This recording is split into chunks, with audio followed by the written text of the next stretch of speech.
ಆತ್ಮೀಯ ಬಂಧುಗಳೇ, ಶ್ರೀಮದ್ ಭಗವದ್ಗೀತೆ ತತ್ವ ವಿವೇಚನೆ ಟೀಕಾ ಅಧ್ಯಾಯ 6 ಆತ್ಮ ಸಂಯಮ ಯೋಗ. ಇದರಿಂದ ಇವತ್ತು 28ನೇ ಶ್ಲೋಕವನ್ನು ತಿಳ್ಕೊಳ್ಳೋಣ. ಶ್ಲೋಕ 28.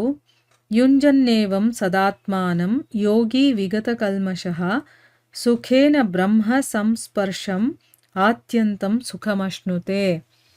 ಅನುವಾದ: ಆ ಪಾಪರಹಿತನಾದ ಯೋಗಿಯು ಈ ಪ್ರಕಾರ ನಿರಂತರವಾಗಿ ಆತ್ಮವನ್ನ ಪರಮಾತ್ಮನಲ್ಲಿ ತೊಡಗಿಸುತ್ತಾ ಸುಖಪೂರ್ವಕವಾಗಿ ಪರಮಾತ್ಮನ ಪ್ರಾಪ್ತಿರೂಪವಾದ ಅನಂತ ಆನಂದವನ್ನು ಅನುಭವಿಸುತ್ತಾನೆ. ಇದು ಶ್ಲೋಕ ಮತ್ತು ಅದರ ಅನುವಾದ. ಈಗ ಇದನ್ನು ಅರ್ಥ ಮಾಡಿಕೊಳ್ಳೋ ಪ್ರಯತ್ನ ಮಾಡೋಣ. ಭಗವಂತನ ಅಭೇದ ರೂಪದಿಂದ ಧ್ಯಾನ ಮಾಡುವಂಥ ಬ್ರಹ್ಮಭೂತ ಯೋಗಿಯ ಸ್ಥಿತಿಯನ್ನು ಹೇಳಿ ಈಗ ಅದರ ಫಲವನ್ನು ಕೂಡ ತಿಳಿಸ್ತಾನೆ. ಈಗ ಓದ ಶ್ಲೋಕದಲ್ಲಿ ಅವನು ಹೇಗಿರ್ತಾನೆ, ಅವನ ಸ್ಥಿತಿ ಹೇಗಿರುತ್ತೆ ಅಂತೆಲ್ಲ ತಿಳ್ಕೊಂಡ್ವಲ್ವಾ. ಈಗ ಅದರ ಫಲ ಏನು ಅನ್ನೋದ್ರ ಬಗ್ಗೆ ಹೇಳ್ತಾನೆ ಭಗವಂತ.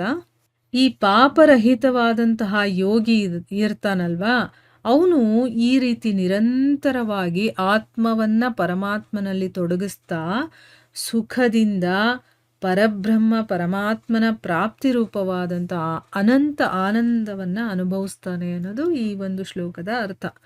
ಈಗ ಪ್ರಶ್ನೆಗಳ ಮೂಲಕ ಇದನ್ನು ಅರ್ಥ ಮಾಡ್ಕೊಳ್ಳೋ ಪ್ರಯತ್ನ ಮಾಡೋಣ.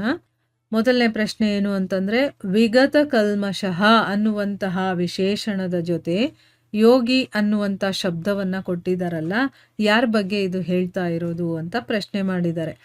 ಉತ್ತರ ಏನು ಅಂತಂದರೆ, ಹಿಂದಿನ ಶ್ಲೋಕದಲ್ಲಿ ಅಕಲ್ಮಷಂ ಅನ್ನುವಂಥ ಪದಕ್ಕೆ ಏನು ಅರ್ಥ ಕೊಟ್ಟಿದ್ದಾರೋ ಅದೇ ಅರ್ಥ ಇಲ್ಲಿ ವಿಗತ ಕಲ್ಮಷಃ ಅನ್ನುವಂಥ ಪದಕ್ಕೂ ಬರುತ್ತೆ. ಅಂದರೆ ಪಾಪರಹಿತನಾಗಿರುವಂಥ ಅಂತ ಹೇಳ್ತಾರಲ್ಲ. ಈಗ ಅಕಲ್ಮಷಕ್ಕೆ ನಾವು ಏನೇನು ಪದಗಳನ್ನು ಉಪಯೋಗ ಮಾಡಿದ್ವಿ? ತಮೋ ಗುಣದಿಂದ ಬರುವಂಥ ಕೆಲಸಗಳು, ಪ್ರಮಾದ, ಆಲಸ್ಯ, ಅತಿ ನಿದ್ರೆ, ಮೋಹ, ದುರ್ಗುಣ, ದುರಾಚಾರ, ಇದನ್ನೆಲ್ಲ ನಾವು ಅಕಲ್ಮಷಂ ಅನ್ನುವಂಥ ಪದಗಳು ಅಂತ ತಿಳ್ಕೊಂಡ್ವಿ ಅಲ್ವಾ. ಅದೇ ಪದಗಳು ಕೂಡ ಇಲ್ಲಿ ವಿಗತ ಕಲ್ಮಷಕ್ಕೂ ಬರುತ್ತೆ, ಅದೇ ಅರ್ಥವನ್ನು ಅದು ಕೊಡುತ್ತೆ. ಈ ರೀತಿ ಪಾಪರಹಿತನಾದಂತಹ ಉಚ್ಚ ಶ್ರೇಣಿಯ ಸಾಧಕ ಅಭೇದ ಭಾವದಿಂದ ಪರಮಾತ್ಮ ಸ್ವರೂಪದ ಧ್ಯಾನ ಮಾಡುವವನನ್ನು ಇಲ್ಲಿ ಯೋಗಿ ಅಂತ ಹೇಳಿರುವಂಥದ್ದು. ಅಂದರೆ ತಮೋಗುಣ ರಹಿತನಾಗಿರುವಂಥವನು, ಎಲ್ಲ ಪಾಪಗಳಿಂದ ಮುಕ್ತನಾಗಿ ಒಂದು ಉಚ್ಚ ಶ್ರೇಣಿಯ ಸಾಧಕ ಇರ್ತಾನಲ್ಲ, ಅವನ ಬಗ್ಗೆ ಇಲ್ಲಿ ಯೋಗಿ ಅಂತ ಹೇಳಿರುವಂಥದ್ದು ಅಂತ ಇದಕ್ಕೆ ಉತ್ತರ. ಮುಂದಿನ ಪ್ರಶ್ನೆ ಏನು ಅಂತಂದರೆ, ಈ ಪ್ರಕಾರದಿಂದ ಆತ್ಮವನ್ನು ನಿರಂತರವಾಗಿ ಪರಮಾತ್ಮನಲ್ಲಿ ತೊಡಗಿಸುವ ಭಾವ ಏನು? ಅಂದರೆ ಈ ರೀತಿ ಆತ್ಮವನ್ನು ನಿರಂತರವಾಗಿ ಪರಮಾತ್ಮನಲ್ಲಿ ತೊಡಗಿಸ್ಬೇಕು ಅಂತ ಹೇಳ್ತಾರಲ್ಲ, ಅದರ ಅರ್ಥ ಏನು ಅಂತ ಪ್ರಶ್ನೆ ಮಾಡ್ತಾ ಇದ್ದಾರೆ. ಉತ್ತರ ಏನು ಅಂತಂದರೆ, ಮೊದಲು 25ನೇ ಶ್ಲೋಕದಲ್ಲಿ ಹೇಳಿರುವ ಹಾಗೆ ದೃಶ್ಯದ ಚಿಂತನದಿಂದ ರಹಿತನಾಗಿ, ಅಂದರೆ ಯಾವುದೇ ದೃಶ್ಯದ ಚಿಂತನೆಗಳು ನಮ್ಮಲ್ಲಿ ಇರಬಾರ್ದು, ದೃಢ ನಿಶ್ಚಯದಿಂದ ಸಾಧಕ ನಿರಂತರವಾಗಿ ಅಭೇದ ರೂಪದಿಂದ ಪರಮಾತ್ಮನಲ್ಲೇ ಸ್ಥಿತವಾಗೋದು. ಅಂದರೆ ಏನು?